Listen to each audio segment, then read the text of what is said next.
of the men who said they're going out of the country to find a wife. Number one, they act like we care. Number two, it shows that how they are mentally. They're no different than people who see black people as just being criminals or whatever, because most of the time that's what the media is showing you. So in their eyes, women don't want good men. We want, Pookie and Day Day. We want to be a baby mama. We're just having babies, by criminals or whatever, because that's what the media is showing them. I think that most of the men who are in that movement, they're not the desired type from women. Now, there's some women who would find them attractive physically. However, how they are mentally is the thing that is turning a lot of women off. Continuing from where I was yesterday, I talked about the K1 visa, the 90-day fiance process. And I explained to you some of the basics, and you could just look at the video, which is from yesterday. But the basics that you have to remember is that you can't marry someone who is currently married. You must be a U.S. citizen in order to petition for the 90-day fiance visa. When your foreign love comes to this country, she has exactly 90 days in which to marry you. After that, she's forced to leave the country because the visa expires. And then she would be here illegally, and obviously the government will come looking for her eventually.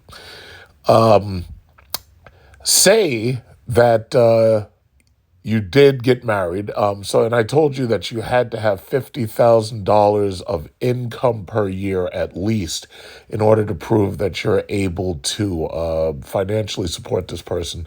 And I also explained to you that you should have at least $2,500 in order to get the K1 visa and her flight to bring her to this country. And it may not cost that much, but it depends where she's coming from, obviously, because of the distance. So say all of that goes really well. Well, if you do get married in this country, she comes over here, you guys get married, you go to a justice of the peace like one of my friends did that I posted in community chat. The next thing you have to do is you have to adjust the status of your new spouse. So what they have is what's called a spousal adjustment. So what we're going to talk about real quickly today, I'm not going to spend too much time on this because you can read a lot of it yourself, and some of you will probably do the smart thing and just get yourself a representative lawyer, and they'll be able to do all of this pretty much for you, and all you have to do is give them the documents. The K1 visa adjustment of status, application, affidavit of support, and the interview. So basically they say an adjustment of status is sought by individuals who are physically in the U.S. and want to apply for legal permanent residence. Once your fiancé enters the United States and marries you within the 90-day window, a K1 adjustment of status is necessary to go from K1 to green card. After entering the U.S., the foreign fiancé can begin the application process for both their Social Security number and employment authorization documents, which are valid for the extent of the validity period. The process is extensive, and this post will help guide you from K1 visa holder to green card holder. Now, I'm going to skip over certain things, but you remember when I told you that even though they suggest that the K1 process you should have at least $1,500. And then I added another $1,000 to make it $2,500 for her flight here, because you could fly her here for about $1,000 or less. This process costs a little bit more than $1,000. So when it costs a little bit more than $1,000, now you're at $3,500. Now this is the reason why I said you should have at least $5,000. So let's just say it like this. This entire process from getting her here to marrying her to getting her spousal adjustment is going to cost you up unto about $5,000. So I like to raise the number arbitrarily just to give you the cushion so that this way you don't, let's say you had $5,000, you're not going to exceed the $5,000. So my thing is, whatever you have left over, good for you. But what I'm saying is you definitely want to have enough cushion saved up to make sure that you can make this entire process go as smoothly as possible. So it says K-1 visa to green card application to adjust status. This is form I-485. The foreign national spouse should file the I-485 after the marriage has occurred and within 90 days of stay. Because here's what you have to understand. The 90-day visa only gives her 90 days in the country. Regardless whether you get married or not, she has to go back if she has not changed her status within those 90 days. So she could come here and you can get married anywhere in between those 3 months. But again, if you don't do the spousal adjustment and get the approval on that within the 90 days, she'll have to go back to her country and wait for the spousal adjustment to be concluded and to be approved before she can come back to this country. So it says, if you do not get married within the 90 days, you are required to leave the country and cannot file for an adjustment of status or any non-immigrant category. So once again, this 90-day period, this short time window, 3 months sounds like a long time, but when you're talking about doing something as difficult as planning a wedding or going to a justice of the peace and then turning right around and filing for status, especially when we're having issues with the government and how fast it works, 90 days can go very quickly. So it's best to plan ahead, basically. So this form, and you can read this yourself because it's very easy to get access to, but this form explains to you all the information that you're going to need to know about the biographical information about yourself, your address history, because you're going to want to provide all of these things. Now, for the American citizen, it's not so bad because you have a credit report and you have a background through your credit report. Hopefully you have credit. But credit makes everything go a little bit easier because most of the documents are already filed and they're digitally online and the government already has access to a lot of stuff, so it's very easy to get those things. Now, there's also information about children that you might have because keep in mind, if your spouse is coming here, you're also going to want to change well, first of all, if you're a U.S. citizen, any children that you have overseas become attached to you automatically. So if you're a father and you've sired some children overseas, they gain their U.S. citizenship through you. Now, you may have to absolutely apply for a visa for them to enter this country, but those children become U.S. citizens through you. And, if you get yourself a lawyer, they can help you get through this entire process. Some of this stuff you don't want to do yourself because it can be very long. It can be very tedious. So we'll get to the children later. It says the filing fee is $1,140. So you're talking about $1,140 on top of the $2,500 that you should absolutely have. So I'm just saying you should have $5,000. If you have $5,000, that's about the maximum that you should possibly have to spend, and you're going to have change left over. So, Form I-864 demonstrates that the intending immigrant has substantial financial support to not become a public burden. The citizen spouse will also need to submit a form to prove that they'll support their immigrant spouse should their spouse not be able to support themselves, which means that all of this is on you. If you bring her to this country, she's on you. The poverty guidelines and household size dictate the minimum income required to sponsor someone. If the citizen spouse does not have an income that exceeds the minimum, a co-sponsor will be necessary. So that means right there, let's say that you're not earning enough money on your own. That doesn't mean that you can't get married to this foreign woman. If you have a family that has the supplemental income, like you have a mother and a father, they can be your co-sponsors, and your mother and father, especially if your mother and father have a house. And let's say you're living with your mother and father, which I honestly don't think that you should be bringing foreign wives in if you're living with your parents, to put it simply. But the bottom line is, if you have a place to live and you also have the ability to just barely support this person, you're going to want to have a co-sponsor. And yes, that can be your family. A lot of immigrants do this regularly. Like if you're a full immigrant family and you're sponsoring somebody to come over, the bottom line is, especially if your family owns a business or something, even if you yourself don't earn enough money, the business can help by being the co-sponsor. So it says, regardless of which option you choose, all individuals who will be submitting an affidavit of support have to offer supporting evidence of their income, funds, recent tax returns, and W-2 forms. Let me just say it like this. First of all, I already told you, you should have a minimal income of about $50,000 US. That should be where you are. If you're slightly below that, that's not a big deal, but you're going to need a co-sponsor.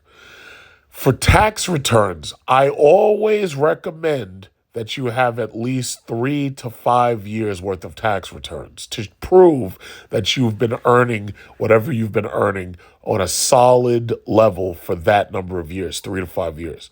If you have 3 years worth of digital tax returns, because I keep my tax returns in digital files instead of the paperwork, because paperwork gets damaged, it gets lost, and so forth and so on.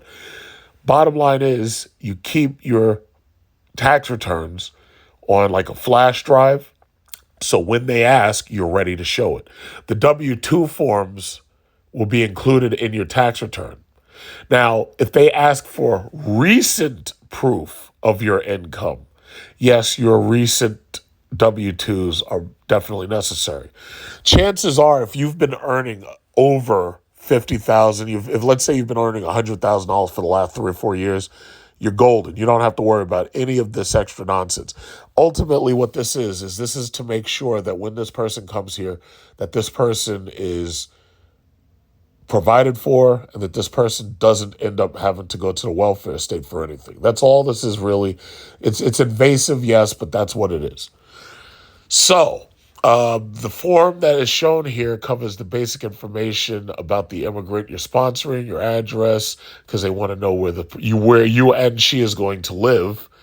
How big is your household, employment information. So obviously they want to make sure your income is right. Do you have any assets, et cetera, et cetera. Medical examinations are 100% necessary. And this is very important after COVID and after, they tried to introduce this monkeypox and they tried to introduce all this crazy other stuff. So yes, you definitely have to have a medical examination done. And that medical application is the form I-693. So you're going to have this I-693. She's going to have to get a checkup in her country, and this form has to be filled out, obviously, by a licensed medical doctor of the country. Now, one thing it says, the medical exam includes a physical and mental evaluation. You can't bring crazy people here. Drug and alcohol screening. So they got to make sure that this person hasn't been plied with drugs, because the last thing we need is like Maria full of grace over here, where she's got cocaine tablets and shit in her stomach. Various medical tests and a review of your medical history. So they want to also make sure that you are physically fit. They don't want you to be like some old guy sponsoring these women and basically, human trafficking. That they want to make sure that's not happening.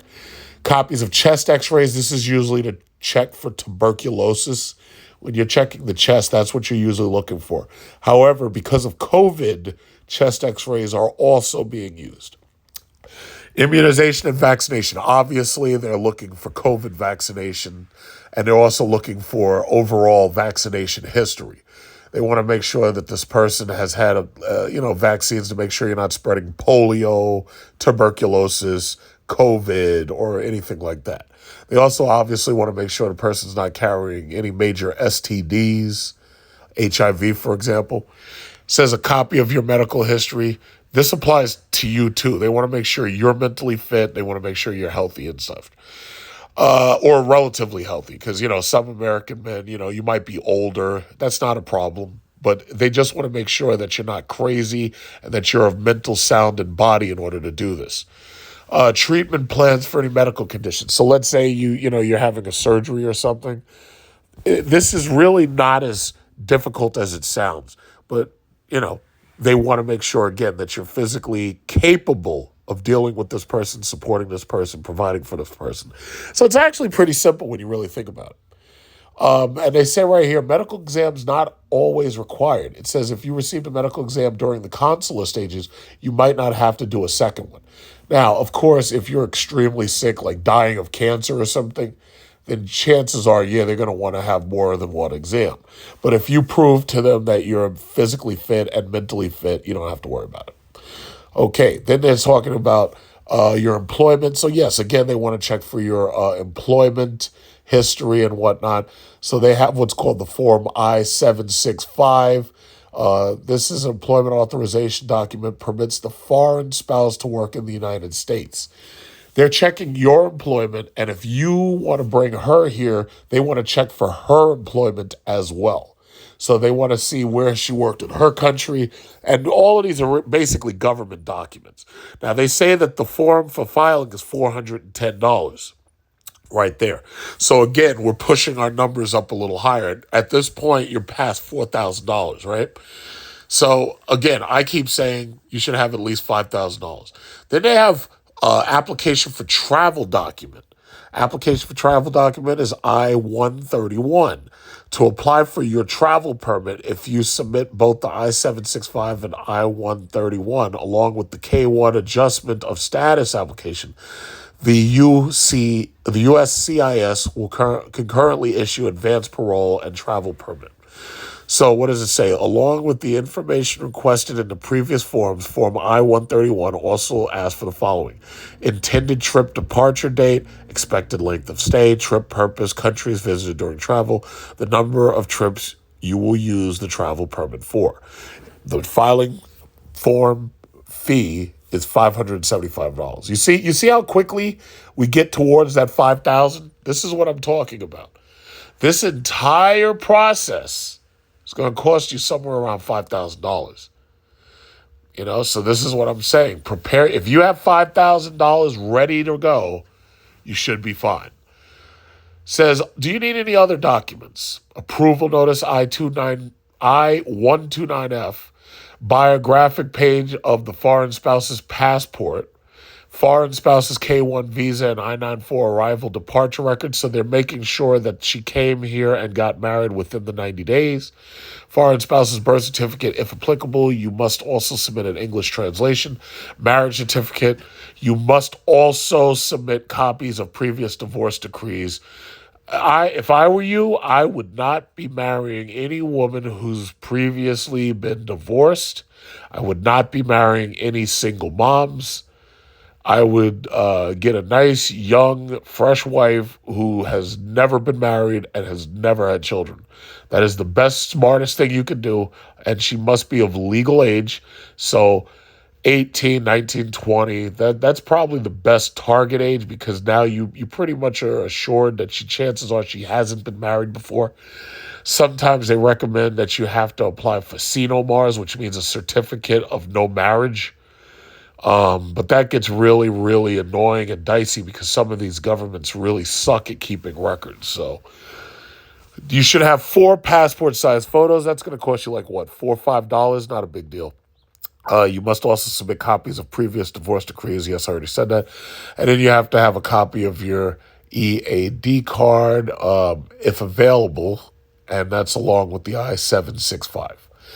The K-1 adjustment of status interview. So there is an adjustment of status interview, which I told you about. They want you to prove that you've been together and that you have a pretty decent working knowledge of each other. Lots and lots of photos, that's good enough. So you want to have lots and lots of photos, mortgage documents or leases that you may have had together, bank account statements, credit card statements, those are all good. Proof of joint ownership of property, cars, furniture, homes, etc., etc. It says, along with determining the legitimacy of the marriage, the USCIS officials want to make sure the submitted forms and evidence are accurate. It's normal to be nervous before the interview, but the interview is supposed to be cordial and accommodating during the interview. You don't need to have every bit of information you submitted memorized. It's essential that if you don't know the answer to a question, let the interviewer know you don't remember. Don't lie. Any discrepancies in your answers and what you submitted can be a red flag. Now, here's the reason why this is important. If you get married overseas and you're doing the spousal adjustment visa, they are going to want to interview her to make sure that she has a good working knowledge of you before approving your application. Now, the 91-day fiance visa has very similar requirements. So you have to prove that you've been with her in her country and that you have lots of photos to prove it. You have to have text messages or personal letters, this, that, and other. But again, they're making sure that you actually know her. They're making sure that you're serious about marriage. And that's it. So they want to just make sure that this is not some kind of immigration scam for the most part. There are some countries that have run immigration scams. They just want to make sure that this is official. They want to make sure that you love each other. So they give you a sample question. It says, have you ever been married before? If yes, when did the relationship end? Because again, they have to check for marriage. Have you ever been convicted or arrested for a crime? We're not interested in letting criminals in. Have you visited the U.S. before? What do you do for a living? Have you traveled outside of your home country before? Where does your fiance work? So they expect her to know what you do for a living. What are your fiance's hobbies? What are his hobbies? If my fiance was going to answer that question, she'd probably say, well, he works with loans and mortgages. He owns fast cars. He likes to fly airplanes. He doesn't like it when I cook. I don't know. He doesn't like. Oh, he always tells me not to leave the pots out at night. Some of these women, they come from countries where they don't really have big refrigerators, so sometimes they leave the pots out longer than you expect, because here in America, we're told, put those pots right back in the refrigerator. Well, not really the pots, but put the food away, in the refrigerator right away. But some of these women, they leave the food out longer than you expect, and I've chided, my chick on that a couple of times. But anyway, how many siblings does your fiance have? So they expect her to know about your sisters and brothers. Have you met your fiance's parents? Well, the best thing is if she has met your parents, but then again, they know that there's a possibility she hasn't, because if your parents haven't traveled to meet her and she hasn't gotten into the country yet, then chances are she may have never met your mother and father. So the answer could be no or yes, not a big deal. Where did your fiance go to school? Well, the best thing that she can know is what colleges or universities or whatever the last school you went to was. What did your fiance do in school or study in school? Yeah, so she would know what I studied and so forth and so on. Do you know your fiance's phone number? That's not a big question because it's hard to remember that shit. Like if she knows your foreign phone number, most people don't memorize phone numbers. These computers do it for us. I barely know my mom's phone number or my father's phone number because all you got to do is just hit dial contact and the phone does it. So this is not a big question right here. What language does your fiance speak, or what language do you understand it? English being number one. How many rooms are in your fiance's home? She may have never been to your home, and if she's never been there, then she wouldn't know. Who is your fiance's best friend? So this is one of those things where it's good to talk about your best friends. It's also good, to introduce her to your best friend, maybe through FaceTime, text messaging, whatever. How did you meet? These are simple questions. When did you meet? How did you meet? And so forth and so on. Where did you take her on your first date? How did the relationship turn romantic? Well, it turned romantic when he started grabbing my butt. That might be an answer. It turned romantic, well, when we were in the hotel room or the condo and I started massaging his back. Or he started taking lotion and he was giving me a rub down, He was giving me a thigh massage. That's how it started being romantic. Yeah. Have you both vacationed together? Well, technically, when he came to your country, he was on vacation, and technically that was a vacation for you together. How did the proposal occur? When did he propose? When did he ask you to marry him? So forth and so on. When was the wedding? I think you get it, like, who were the bridesmaids and groomsmen? See, all of these questions are if you married her in her country. Now, by the way, I have to say this. For you people who keep on saying, don't marry her and bring her back to America, here's the thing that you need to understand. There are some YouTubers, and one that comes to mind is Sunshine's Shoulders. He's a black man. He retired. He moved to Philippines. And he married a woman there, and he didn't bring her back to America. But that's because he retired in the Philippines, and he's living in the Philippines. For some younger black males, or for some younger men in general, bringing your the woman you married overseas, bringing her back to this country is most likely a financial reason. Most likely, the thing about it is, again, my business is here. My houses, my properties are here. All of my property is here. I don't keep foreign property. When I go overseas, I will lease, I will rent, but I will not buy personally. One of the reasons for that is, yes, there are some countries where Americans can move to and they can buy land and they can buy property. But in some of the countries that we're interested in going to for foreign wives, you can't own the land. So that means that you can buy a property to put on top of land, but you can't own the land. If I can't own the land, then I'm not buying it, and I'm not building, and I'm not developing it. And my thing is, I don't believe in having property that I can't get to in 35 minutes. Like, if I want to drive from here to another house that I own, I can get from here to there in less than 30 minutes. We've got property in my family down south. I haven't seen that property in my entire life. And if I ever did see it, I was too young to remember. As far as I'm concerned, that's not helpful to me. That's not a good asset. If I can't get my hands on it, that's like owning a house on Pluto. Pluto's fucking years away. If I can't get there, then there's no point. It's like, it doesn't make sense to me. So I need to have my properties within a stone's throw. I need to be able to drive to them in 20 to 30 minutes or less. That's how I feel about it. Flying back and forth, I can just as easily go on Airbnb, I can just as easily go on Expedia, and I can rent a new, better condo each and every time. Or I can add that I can go for the cheapest condos. I can say, yeah, I want a $500 a month condo, and that's what I'm paying. And $500 a month times 12, or even times 10. Let's say I stay there for 10 months out of the year. That's only $5,000, right?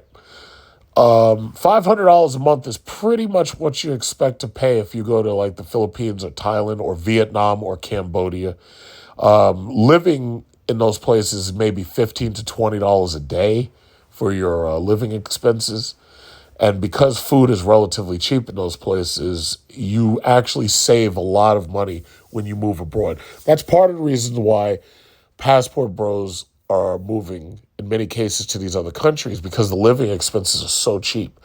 If you're a pensioner, then you ain't got nothing to worry about. When you move overseas, I mean, you literally live like a king for $2,000 or less per month.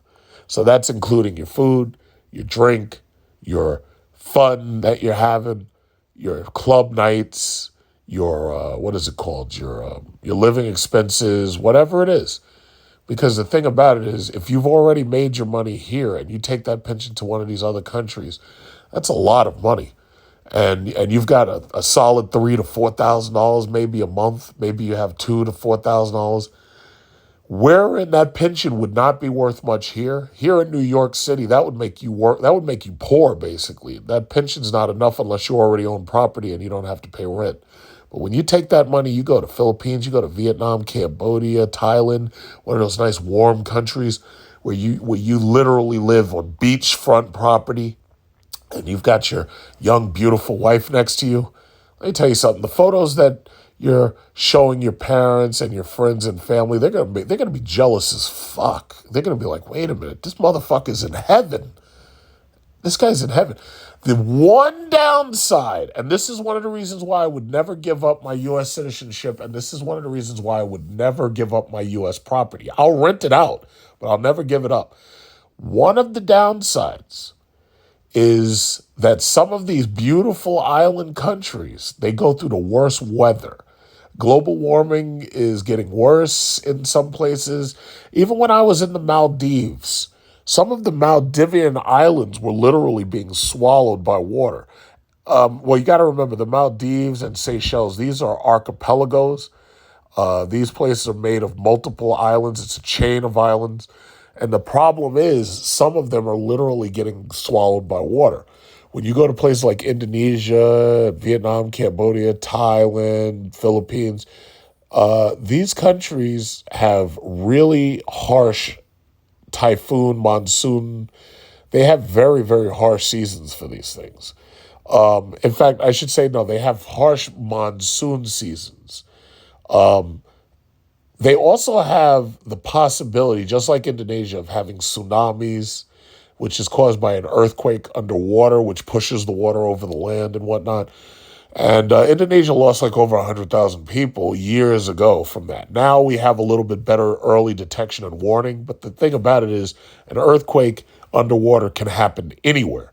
It could happen if we had a major geologic shift, it would happen without notice.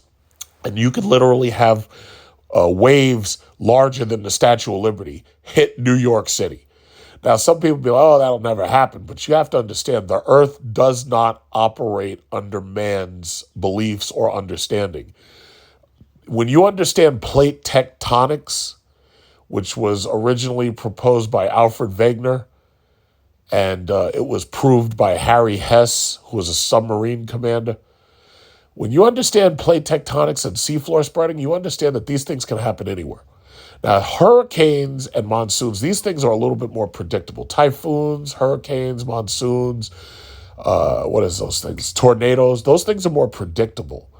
Tsunamis are anything but predictable. One could literally happen right now, and my house could get hit by a wave that's 10 miles high. It could happen. It's not likely to happen, but it could happen. It happened in Indonesia. That wave was like a mile high, and it was moving like 400 miles an hour. I say all that to say this. These countries can go through a disaster period at any time. Philippines has Mount Pinatubo volcano. When a volcano erupts, you could be in Iceland, and they have Reykjavik. They have a volcano there. I think it's a Jaffe Jokul or something like that.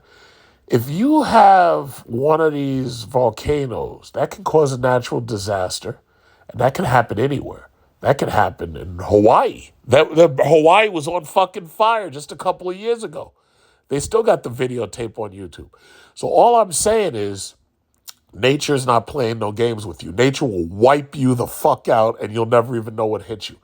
What I'm saying is, I need to have a plan B. So if I ever had to move back to America because, I got hit by a fucking typhoon or tsunami or something, if I ever had to move back here, I want to have that back door. Furthermore, COVID hit. We saw how all these countries shut down.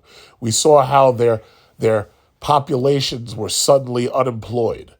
They had 60% unemployment. It's important to me to have a plan B at any given time.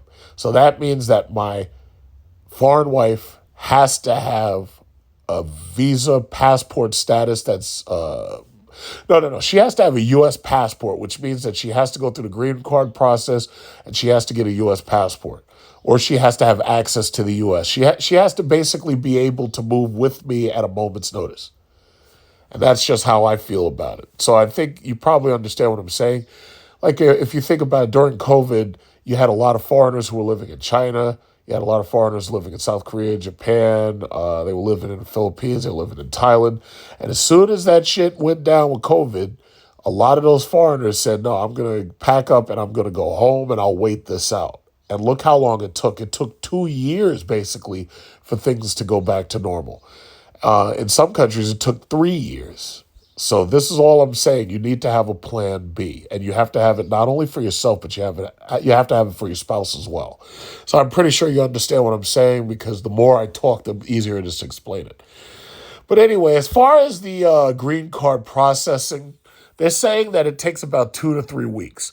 Now, keep in mind, if you're on that 90-day fiance visa, if you get her here, you marry her on this soil, and immediately you do that within the first month, you should be able to get the processing done before it's time for her to go back.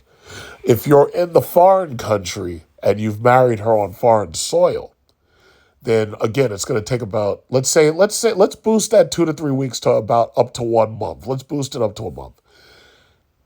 You just want to make sure that you understand that this could take up to a month. That's all.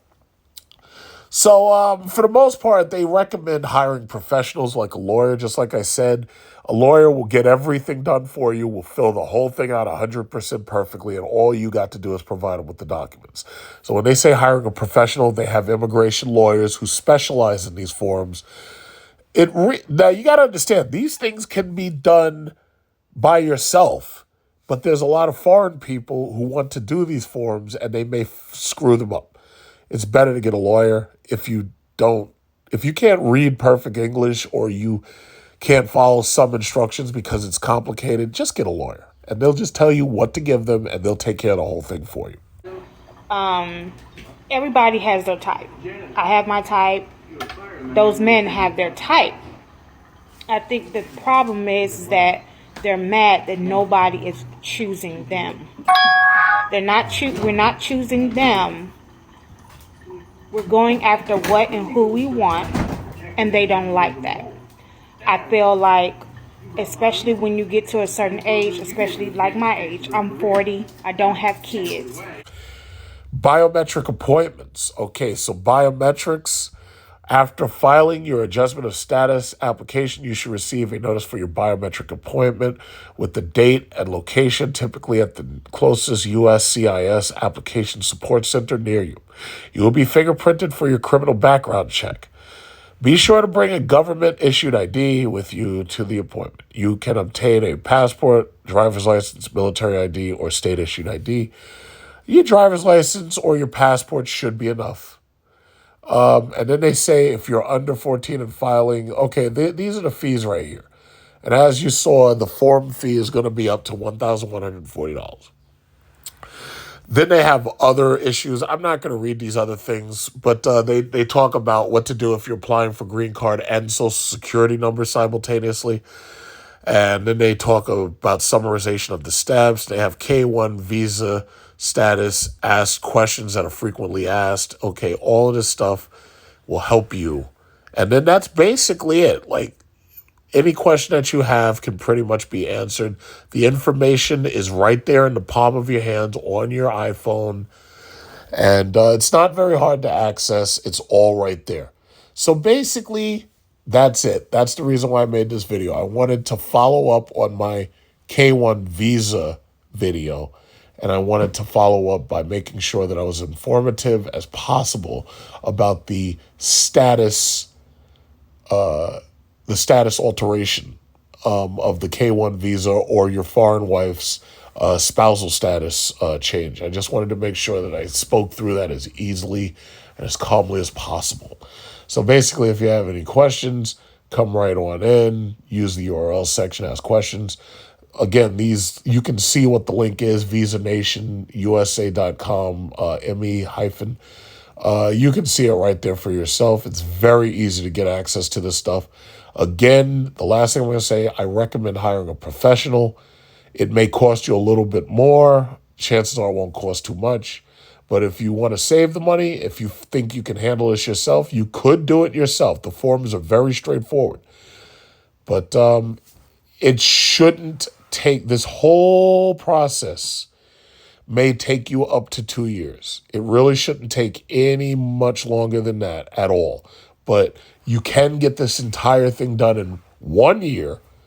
But when you have things that disrupt government like COVID, or you have businesses, or if you have portions of the government being shut down, or if you have businesses where you can't get the information right away and it takes time, those things can make the process take longer. But all in all, this entire journey should take less than 2 years. And I would say it should cost you about $5,000 or less. So automatically people would think that something's wrong with me. And especially if you are in your late 30s, 40s, with kids, they just tell you, just get what you can get. And because we're not choosing them, it makes them feel some type of way. And the thing about it with women, if you go and get you a wife from another country, you bring her back, please understand that her vendetta is to have a better life for herself. She's going to stay with you a couple of years. But please understand, she probably got a man in that other country, and it's understood. Go to America, stay with this man as much as you can, divorce him, take him for all he has, and she'll go back to her country, and she'll go back to the man who she really wants. To be continued.